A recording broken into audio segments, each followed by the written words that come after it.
A large majority of people that are being incarcerated here in Chicago are from specific neighborhoods.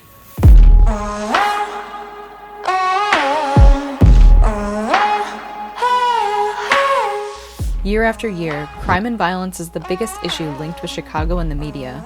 But not all of us experience this side of Chicago. For those who do, the impact is life-altering.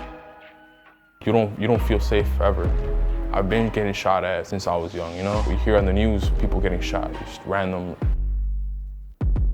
In Chicago, a person is shot on average every 2 hours. In the zip codes that experience these shootings daily, the result is trauma. Trauma has been happening for generations. We have generational trauma. Our children feel like no one really protects us. I think a young person will carry a gun just like an officer would. They carry a gun for protection. They don't carry it to hurt people. Young people end up normalizing certain things that they shouldn't. I don't know where we got the idea that it was so important to punish people and to lock people up. I mean, that's a money-making thing. Block by block in neighborhoods of Chicago, this is what that looks like. On Chicago's south and west sides exist over $800 million blocks. These are blocks over 1 million tax dollars have been committed to prison sentences for residents of that block. It's $4 million a day for police in the city of Chicago. So we know at this point that more police is not the answer.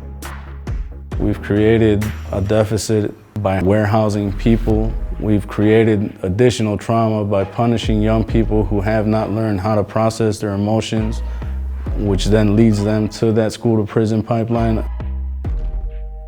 Why are we spending so much money incarcerating people when we know there will be a negative return on investment for this funding?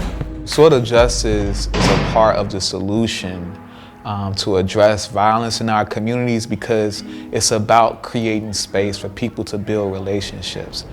But what is restorative justice, and how does it really work? Restorative justice is a community-based approach to reduce violence and understand the consequences of someone's actions. When you start explaining to someone the damage they've done and they start understanding the type of impact they had on that person or on that community, they start changing their ways. And it's so wonderful that we have a restorative justice hub because sometimes we've had one mother's son accused of killing another mother's son. So we say we stand in the middle, of messes, really hard messes, but those relationships can be restored. In Chicago, a restorative justice movement has been growing.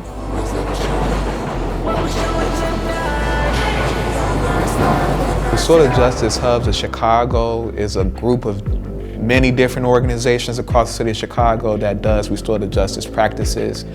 That, I think, is the greatest purpose of the RJ Hubs. There is a flattened hierarchy that no one organization can do it alone. Because in order for restorative justice to work, everybody has to be invested.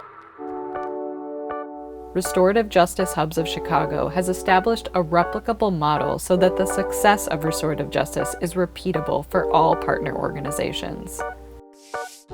This includes keeping track of the data so sustainable growth and healing progress is measured and easy to prove on paper, while informing legislators and policymakers relentlessly.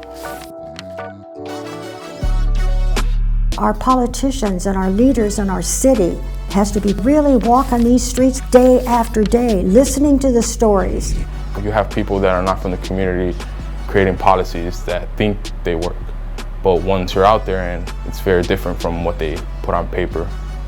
Like, how do you start thinking of ways that policy can get beyond numbers and actually value the people that are behind those numbers? Now more than ever, it's time to invest in human potential.